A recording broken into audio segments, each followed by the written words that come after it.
pessoas e alguns animais, em sua maioria, é capaz de se comunicar através do som. Este som é a propagação de energia mecânica em meio material sob forma de movimentos oscilatórios. Daí percebe-se a importância desta videoaula, no qual serão citados alguns tópicos: onda sonora e som, orelha humana e os defeitos da audição, a anatomia da orelha, orelha externa, interna e média, deficiência auditiva, no qual serão citadas duas doenças, surdez de condução e surdez nervosa. Os órgãos do sentido formam um conjunto que é responsável por captar e transmitir as informações externas para o cérebro, através de transformações biofísicas que converte os estímulos percebidos em impulsos elétricos. O aparelho auditivo dos humanos e dos mamíferos é um sistema mecânico que se relaciona entre si, convertendo estímulos elétricos, ou seja, ondas mecânicas, em informações para o cérebro. Essas informações são processadas pelo cérebro em forma de impulsos elétricos, onde causa a sensação da psicofísica da audição. Um aspecto muito importante da psicofísica do som é a capacidade de gerar emoções. Alguns sons ou vozes agradam e outros desagradam. Sons ou músicas têm a capacidade de deixar-nos alegres ou tristes.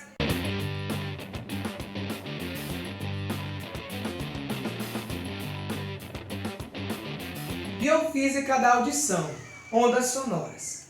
Nossa voz produz sons e o som que você ouve agora chega ao seu ouvido por meio de uma onda. Digamos que a maioria dos sons são produzidos a partir da vibração de objetos sólidos.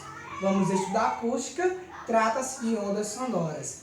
A onda precisa de um meio para se propagar. Seja do tipo longitudinal, que é quando a direção da vibração das partículas coincide com a direção de propagação, e classificação tridimensional, propagam-se em dimensões do espaço. Nesse percurso, avaliaremos o comprimento de onda, a amplitude, a formação de vales e de onda e crista de ondas. A frequência é formada por oscilações entre os sons agudos e graves.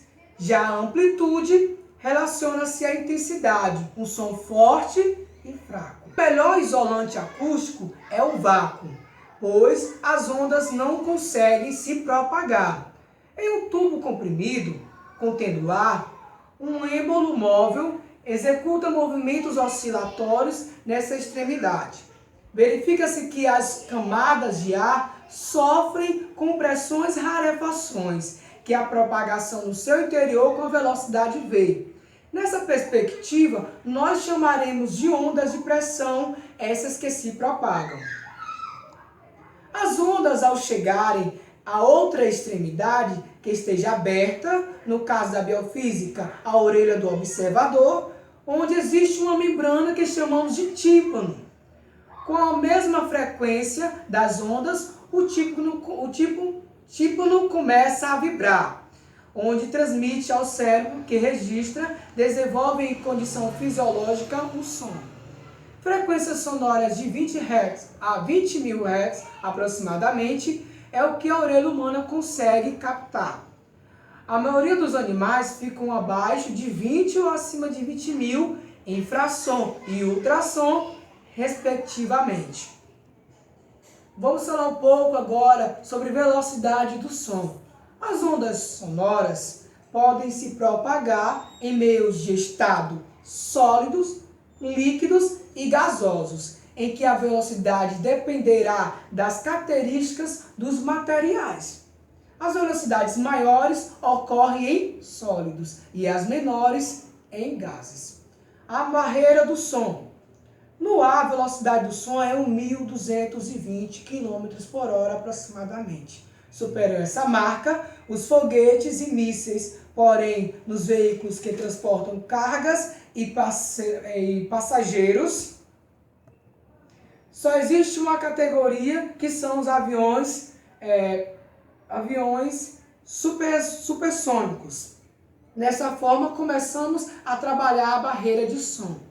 Nesse caso do transporte, que superam a velocidade do som, ele acaba rompendo essa barreira. Produz-se uma espécie de onda de choque. A violência gerada por essa velocidade ocasiona vários problemas na estrutura do veículo, na cidade, prédios, edificações e pode provocar danos irreparáveis aos aparelhos auditivos dos indivíduos que estão próximos do evento. Esse tipo de avião geralmente é usado restrito e os aeroportos onde eles decolam ficam afastados dos grandes centros urbanos. A orelha humana é o órgão capaz e encarregado em transformar diferenças de pressão do som em impulsos elétricos que são enviados ao cérebro, que causam a sensação psicofísica da audição. O ouvido é capaz de perceber dois sons de frequências diferentes, mesmo quando emitidos separadamente.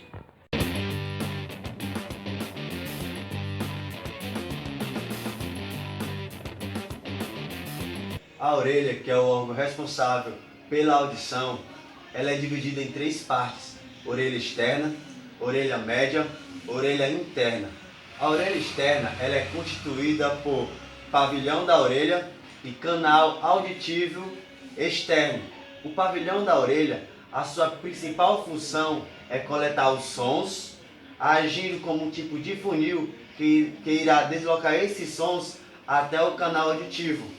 Essa estrutura também tem a função de filtração do som, processo este que ajuda a localizar a origem dos sons que irão chegar até o indivíduo. O canal auditivo externo tem a função de captar os sons e levar até o tímpano. Orelha média. A orelha média ela se encontra-se entre o tímpano e a janela do ouvido. A sua principal função é transmitir os sons que a orelha externa coleta e transferir até a orelha interna. A orelha média ela tem aproximadamente a sua medida de 8 a 10 milímetros. As ondas ela tem pressões e essas pressões, quando chegam ao ouvido, automaticamente o tímpano ele irá vibrar e essas ondas irão ser transmitidas através de três acículos, que são martelo, bigorna e estribo. E esses acículos eles estão ligados às janelas do ouvido. Quando o tímpano ele transmite esses sons que são transmitidos para a janela do ouvido, ele tem a função de ele tem um tipo de função de transformação acústica. Ele irá ampliar as ondas sonoras antes que elas cheguem ao ouvido interno. Orelha interna. A orelha interna é uma cavidade fechada, onde dentro dela circula um líquido que envolve certas estruturas. Essas estruturas são denominadas de perilinfa, cóclea e os canais semicirculares. A cóclea e os canais semicirculares, eles formam o labirinto da orelha interna. A cóclea, ela é o órgão responsável de transformar energia mecânica, as ondas, em energia elétrica, que serão os impulsos que irão ser transmitidos para o cérebro. Audiometria. Capacidade de audição de diferentes frequências não é a mesma e está relacionado à intensidade sonora. Audiogramas são testes feitos em câmeras especiais à prova de som, com fontes geradoras de sinais de frequência e intensidades conhecidas, no qual tem a finalidade de investigar a capacidade de audição do indivíduo.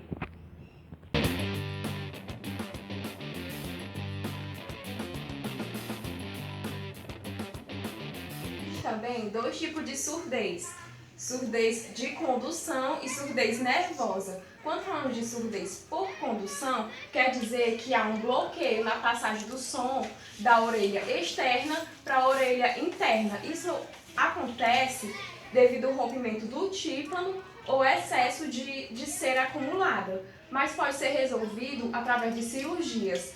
Já na surdez nervosa, ela é mais grave, porque acontece lesões nas células nervosas e sensoriais, onde essas células que são responsáveis pela informação, de levar a informação ao cérebro sobre o som. E ela, muitas vezes, não tem cura, não tem tratamento. A surdez, também chamada como deficiência auditiva, pode ser congênita ou adquirida. Na surdez congênita, estão aquelas pessoas onde elas já nascem com a surdez, onde a doença é desenvolvida na gestação da criança. Pode ser causada por uso de remédios pela gestante ou problemas no parto. Na surdez adquirida, as pessoas elas nascem sem problema algum na audição, porém elas adquirem essa doença por problemas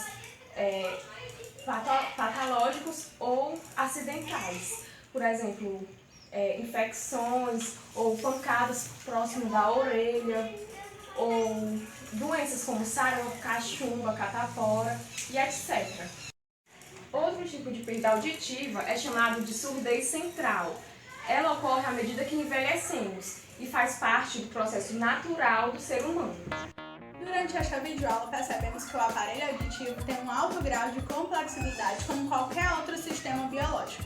Trata-se de uma estrutura altamente especializada que nos possibilita receber estímulos externos, convertendo em informações que vão direto para o cérebro, visto que é fundamental reafirmar a importância do aparelho auditivo, inclusive no âmbito psicomotor do ser humano, na medida em que contribui para a manutenção do equilíbrio na sua estrutura física, assim como sua fundamental importância nesse sentido na percepção dos estímulos externos.